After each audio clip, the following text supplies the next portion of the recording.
You think you need 5 acres, 10 chickens, a couple of goats, maybe some pigs to feed your family from your backyard? But Japanese farmers have been feeding entire families on half an acre with just 3 animals for centuries. And they're not working harder or spending more. They're working smarter by designing a system where every animal solves a problem the others create. And the whole operation runs on 15 minutes a day once you understand the relationships. This is not about raising more animals or buying more land. This is about using 3 specific animals as biological partners that turn waste into food, pests into fertility, and your garden into a self-regulating ecosystem. Most backyard homesteaders are doing it backwards. You're treating animals like isolated production units that require constant inputs, buying 50-pound feed bags every 2 weeks, spending weekends hauling water and shoveling manure, and watching your time disappear into a system that feels more like factory management than self-sufficiency. And the advice you get makes it worse. Buy more chickens for more eggs, add goats for milk, throw in some rabbits for meat, and now you're managing 6 different species, each with separate feed requirements, separate housing, separate schedules, and a monthly feed bill that rivals your mortgage payment while your garden sits over there depleted and struggling, because all the fertility is locked up in manure piles. You don't have time to process. Think about it. You're buying commercial feed to produce manure. To theoretically fertilize a garden, you're too busy to tend because you're feeding animals that require commercial feed. It's a linear system that bleeds money and time at both ends. Meanwhile, Japanese farmers have been running a completely different model for centuries. They don't ask how many animals they can afford to feed. They ask which animals solve each other's problems, and the answer is always the same: 3 species arranged in a closed loop where chickens turn garden pests into nitrogen-rich manure. Rabbits convert vegetable waste into cold compost you can apply directly to beds without curing. And goats or ducks manage weeds and brush while adding their own fertility to the cycle. Every output from one animal becomes input for another. The garden feeds the animals. The animals feed the garden. And the whole system runs on 15 minutes of daily maintenance once you stop thinking about livestock inventory and start thinking about biological relationships. Here's what most people miss. The problem is not that you need better breeds or bigger coops or more land. The problem is design. Because Western homesteading inherited an industrial agriculture mindset that treats soil as an inert medium, animals as production machines, and inputs as something you buy from a store. But Japanese farmers never stopped observing how ecosystems actually work. They watched chickens scratch through leaf litter and realized that behavior could be aimed at garden beds to incorporate compost and control pests at the same time. They noticed rabbit manure is cold and pathogen-free, which means it goes straight into the garden without months of composting like chicken or cow manure. And they understood that goats and ducks browse different vertical layers, so you can stack them in space and time to manage weeds, pests, and fertility without overlap or waste. Here's where it gets interesting. The 3-animal system works because each species occupies a different ecological niche and produces waste that the others need. Chickens are your pest control and nitrogen engine. They eat beetles, grubs, slugs, and larvae that would otherwise destroy your crops, and they convert that protein into manure so rich in nitrogen that it has to be composted before you can use it, or it will burn plants. But here's the key. You're not buying that nitrogen from a feed store. You're capturing it from pests that were already in your garden, turning a problem into fertility without spending a dollar. And when chickens scratch, they're aerating soil, incorporating organic matter, and spreading compost faster than you could do it with a rake. That scratching behavior is not a nuisance. It's biological tillage. You plant them in a mobile tractor, a lightweight coop you can move across beds every few days, and they clear an area of pests, fertilize it, work the compost in, and then you move them to the next zone. By the time you cycle back to the first bed in 2 or 3 weeks, the manure has mellowed, the soil is loose and ready, and you can plant directly without any additional prep. Chickens also produce eggs, which means you're getting protein for your family while they're building fertility for your garden. But the real value is not the eggs. The real value is that chickens turn waste, pests, and scraps into nitrogen your garden can't get any other way without buying bags of synthetic fertilizer that cost $50 per 100 square feet per season. Now let's talk about rabbits. This is the animal most backyard homesteaders ignore, and it is the biggest mistake you can make in a closed-loop system, because rabbits are manure machines that produce cold, dry, pelletized fertilizer you can apply directly to garden beds the same day you collect it. No composting, no curing, no waiting 6 months for a hot pile to break down. You pull the tray under the hutch, scatter the pellets around your tomatoes or peppers, and the plants use it immediately. Rabbit manure is about 2% nitrogen, 1% phosphorus, 1% potassium, which is a balanced fertilizer profile that does not burn roots or leach into groundwater.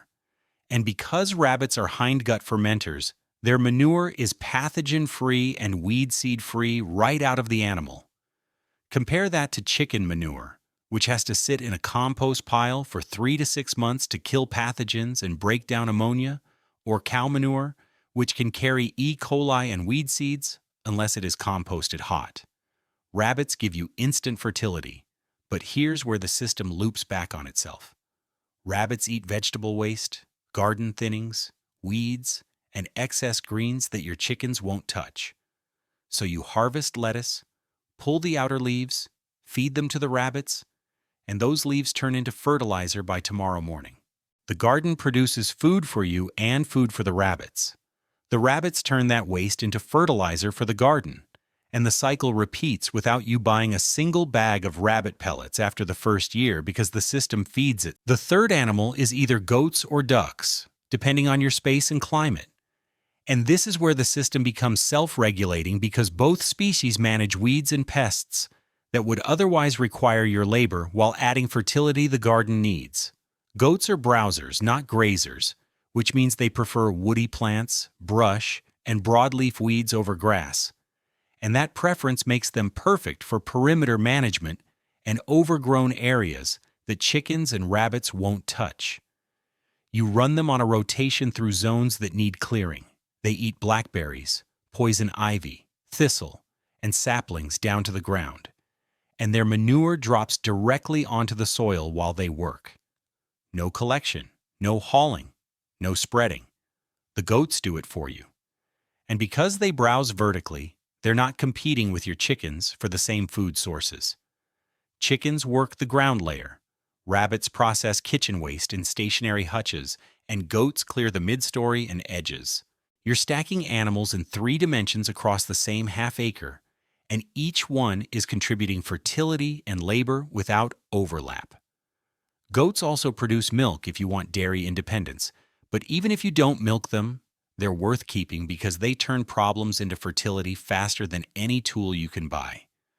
Ducks are the alternative if you have wet areas, ponds, or heavy slug pressure, because they're your mobile pest patrol that works the zones chickens avoid. Ducks eat slugs, snails, mosquito larvae, and aquatic insects, which means they're cleaning up the pests that live in damp soil and water features where chickens won't forage. And like chickens, they produce eggs and manure, but unlike chickens, they don't scratch, so you can run them through established garden beds without them tearing up your transplants. You open the gate in the morning, the ducks waddle through the rows eating slugs. They fertilize as they go, and by evening they head back to their shelter near the pond.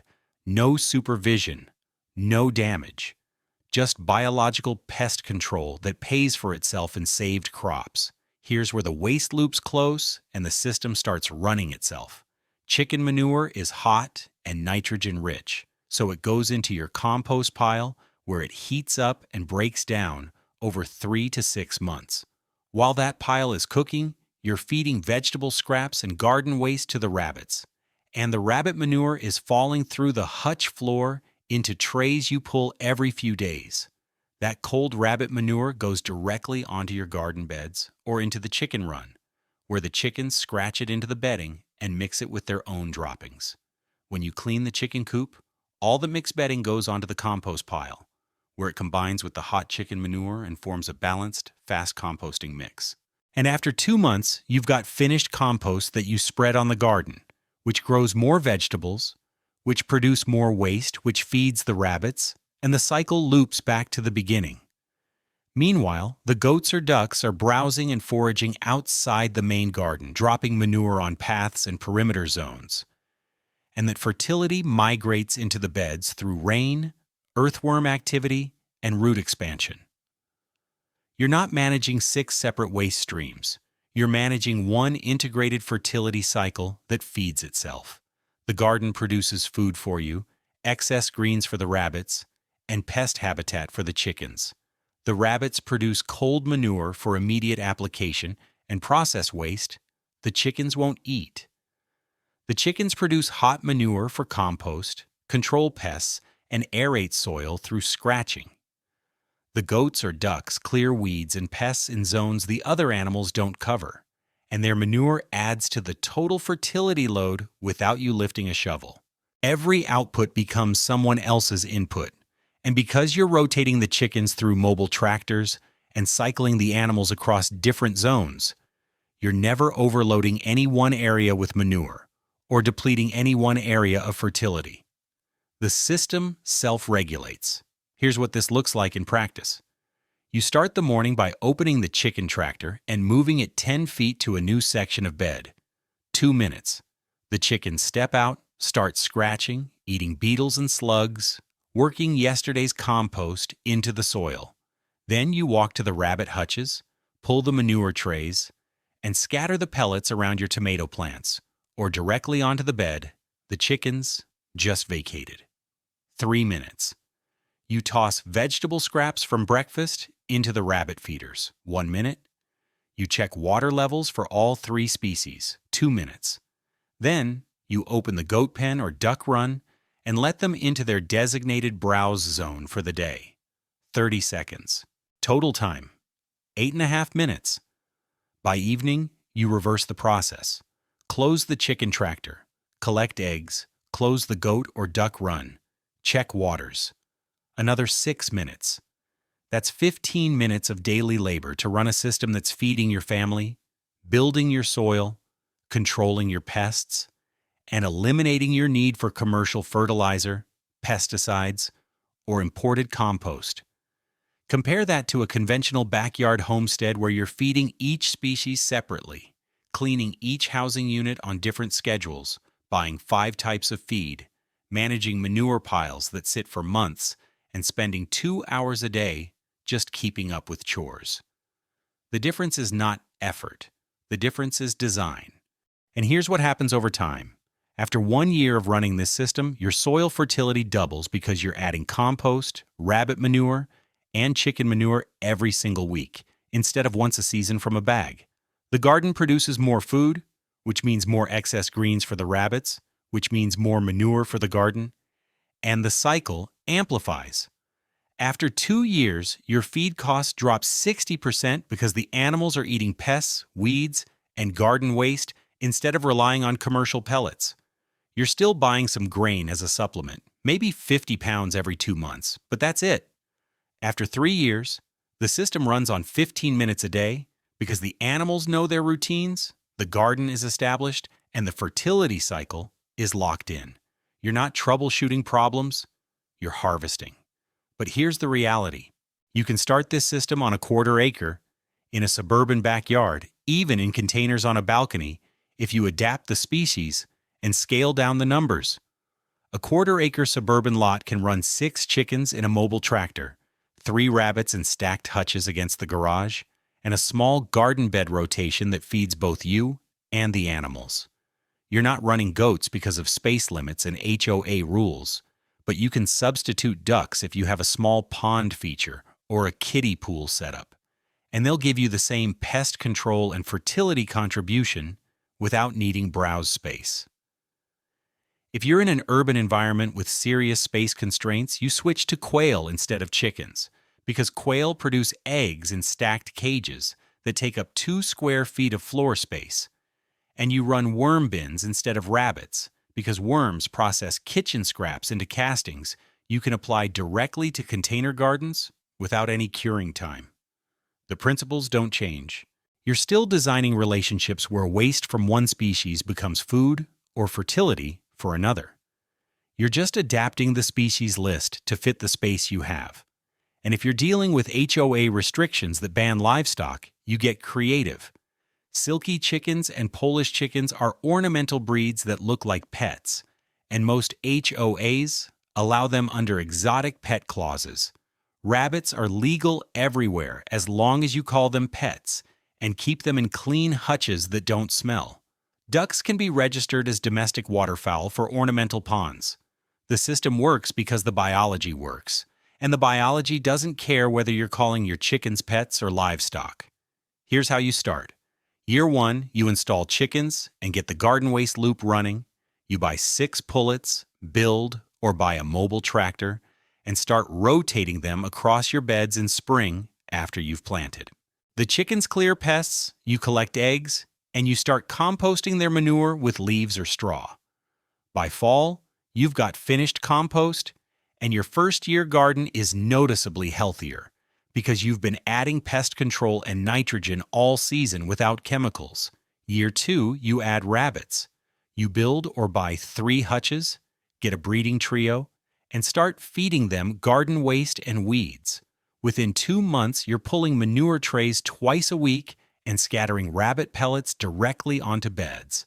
And because you've got 2 fertility sources now, chicken compost and rabbit manure, your garden explodes. You're growing more food than you can eat, which means more waste for the rabbits, which means more manure for the garden. Year 3, you add the 3rd animal, either goats for browse management or ducks for wet area pest control. And now the system is complete. You've got 3 species working 3 different niches, and the labor required to maintain all of it is less than the labor you were spending on just the garden in year 0, because the animals are doing the pest control, the fertility building, and the soil aeration that you used to do by hand. And the cost to run this system after the initial setup is almost nothing. You're spending maybe $200 a year on supplemental grain, another $50 on bedding material, and that's it. Compare that to a conventional backyard homestead where people are spending $800 a year on chicken feed alone, another $300 on rabbit pellets, $200 on fertilizer, and $100 on pesticides. You're saving over $1,000 a year while producing more food, building better soil, and spending less time on maintenance. But the real savings is time, because the conventional model turns your weekend into a maintenance shift where you're feeding animals on 6 different schedules, cleaning 6 different housing setups, buying 6 different types of feed, and managing fertility like it's a second job. The integrated model gives you 15 minutes in the morning, 15 minutes in the evening, and the rest of your weekend back. Think about it. The difference between spending 2 hours a day on animal chores and 15 minutes a day is 11.25 hours per week. That's 585 hours per year that you're not spending on homestead maintenance. That's over 70 full 8-hour days. You're getting 2.5 months of your life back every single year just by switching from a linear system to a closed-loop system. And you're producing more food, better soil, and healthier animals while you do it. This is not about working harder. This is about designing smarter. Japanese farmers understood that ecosystems regulate themselves when the relationships are right. And the relationships are right when every species is solving a problem the others create. Chickens create nitrogen-rich manure that's too hot to apply directly, so you compost it. Rabbits create cold manure you can apply immediately, so you use it fresh. Goats create browse pressure that clears weeds, so you rotate them. Ducks create pest control in wet zones chickens avoid, so you let them forage where chickens won't. Every animal has a job. Every job produces a byproduct. Every byproduct feeds another part of the system. And when you design it right, the system runs itself. You're not managing animals. You're managing relationships. And relationships, once established, require almost no energy to maintain because they're self-reinforcing. The garden feeds the animals feed the garden. The waste from one becomes food for another. And you stop buying solutions to problems your design created in the first place. Stop thinking about how many animals you can afford to feed. Start thinking about which animals solve each other's problems. Stop buying fertility from a bag when you can grow it in a hutch. Stop spending weekends fighting systems that were designed to need constant inputs. And start observing the relationships that Japanese farmers proved will run for centuries on half an acre, with 3 animals and 15 minutes a day once you stop managing inventory and start managing biology.